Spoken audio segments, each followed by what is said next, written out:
For more on this, let's talk in our exchange and dive deeper into both the conflict in Gaza as well as the escalation we have seen in recent days elsewhere in the Middle East, most notably the Houthis and their attacks from Yemen.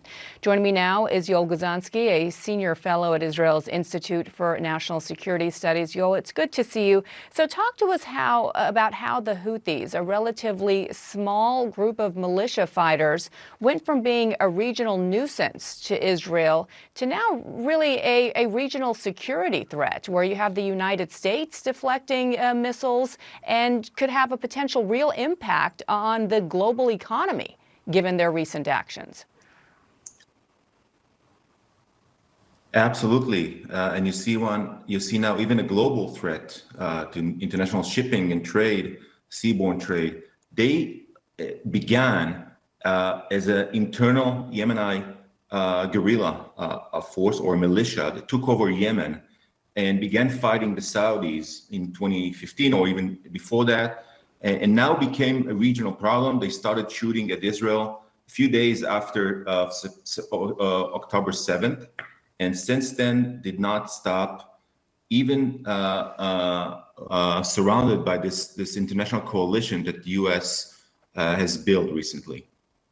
Well, there's no love lost from the Houthis towards Israel. I believe it's on their flag where it says "Death to Israel, a curse to Jews." But why specifically did they involve themselves in this war? And is it because of their connections with Iran and possibly, as you've said in previous interviews, them feeling a bit of obligation to Iran to become this regional nuisance and concern? You're absolutely right. They wanted to show solidarity both with Iran, to pay their debt to Iran. Iran has supported them for many years. They also wanted to show solidarity with the Palestinians. But I'll tell you more. I think they also want to demonstrate their power vis-a-vis the Saudis and the Americans to gain better hand, to gain leverage in the negotiation they are now handling with the Saudis on the future of the ceasefire in the Arabian Peninsula. Something you'd said really caught my attention because of the question of how to fight back most effectively against a militia that ranges about 100,000 fighters, but has been a real thorn to more sophisticated, more advanced countries like Saudi Arabia, which has been at war with the Houthis for now 7 years. As you say, it's like fighting with a fog. They're very difficult to isolate and take out as a whole. So what are the options, the best options for Israel and perhaps now even the United States as it's trying to deter this situation from becoming an even larger threat? Look, for Israel, there's quite a dilemma here. If you respond, you might contribute to your deterrence because there's one shooting you, and Israel for the last 2.5 months is not responding, which is a problem for Israel deterrence in the region.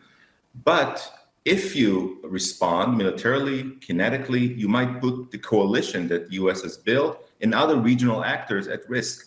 Remind you that Israel has new neighbors in the region, new friends in the region, the Gulf states.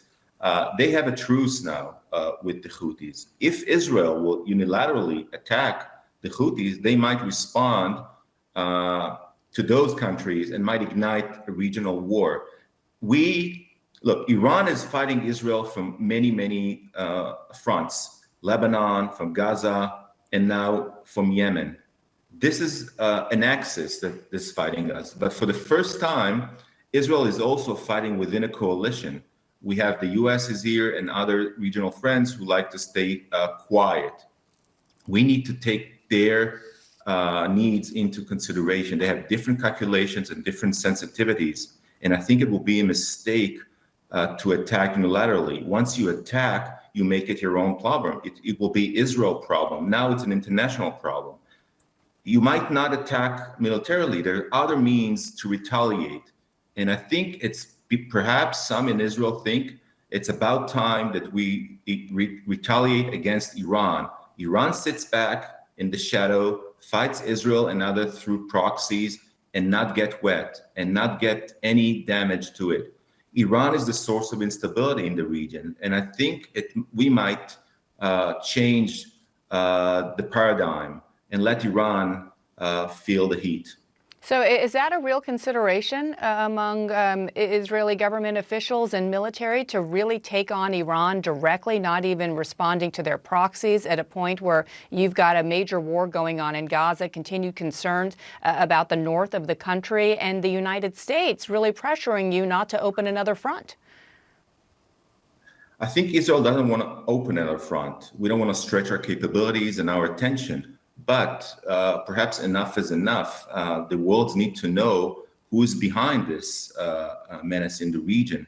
And for many, in many ways, this fight between Israel and Iran already started. It started on the seas, it started on the cyber, and it's going on in Syria for quite a while now. Yeah, and the top IRGC general had just been taken out a few days ago in Syria, Israel not claiming responsibility, but most would assume that this was done at the hands of the Israelis. Another option that you've laid out is something that perhaps would surprise many people around the world. The U.S. has yet to label the Houthis a terrorist organization. This is in large part out of not deference, but in at least keeping the door open to some kind of negotiations with Iran. Already, we have seen the United States intel link Iran with providing intelligence and assets and equipment and missiles to the Houthis. Would it help at this stage if the U.S. came out and also deemed them a terrorist organization? That's a very good question. I thought so in the beginning. Now I'm not so sure. Once you label them again, by the way, Biden administration took them out from the terror list. And the Saudis and Emiratis were really angry about that. But if you do it now, I'm not so sure it's a good idea. Let me remind you, the Saudis and the Houthis are on the merge, are on the final steps on perhaps signing a peace agreement between them.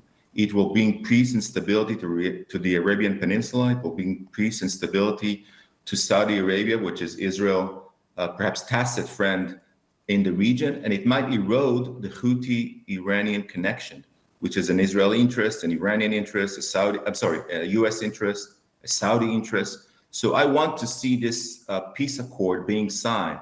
This is the reason I advised people in Israel and the Israeli Defense Ministry not to go unilaterally. You might endanger this negotiation, very delicate negotiation that the Saudis are undertaking now with the Houthis. A very delicate situation between those two countries, very complicated situation that's increasing in its complexity as the war between Israel and Hamas continues as well. Yoel Guzansky, thank you so much for your expertise. Good to see you.